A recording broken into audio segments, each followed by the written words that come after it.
ৰাজ্য চৰকাৰ কৰ্মচাৰীসকলৰ বাবে জনাব বিচাৰিছো কেইবাটাও গুৰুত্বপূৰ্ণ খবৰ। এবাৰ নিয়মীয়া ঠিকাভিত্তিক লগতে টিউটৰ শিক্ষকসকলৰ বাবে গুৰুত্বপূৰ্ণ খবৰ আহিছে। সবিশেষ জানিবৰ বাবে ভিডিঅ'টো প্ৰথমৰ পৰা শেষলৈকে চাই থাকিব।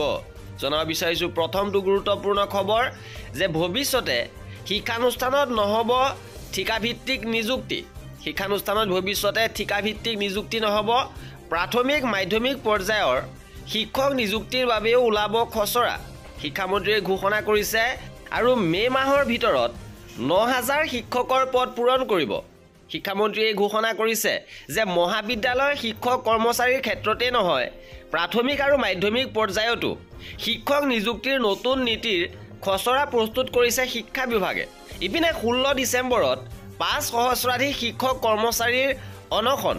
৫ সহস্ৰাধিক শিক্ষক কৰ্মচাৰীয়ে কঁপাই তুলিব যে আশ্বাসৰ পাছতো নহ'ল নিয়মীয়াকৰণ।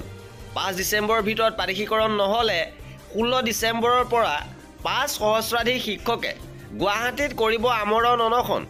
ডাক্তৰ পেগুক ব্যৰ্থ শিক্ষামন্ত্ৰীয়ে আখ্যা দিছে এইসকল শিক্ষকে যে অপ্ৰাদেশিকৃত শিক্ষক কৰ্মচাৰীসকলে আহ্বান জনাইছে ৫ ডিচেম্বৰৰ ভিতৰত তেওঁলোকৰ সমস্যাৰ সমাধান কৰিবৰ বাবে।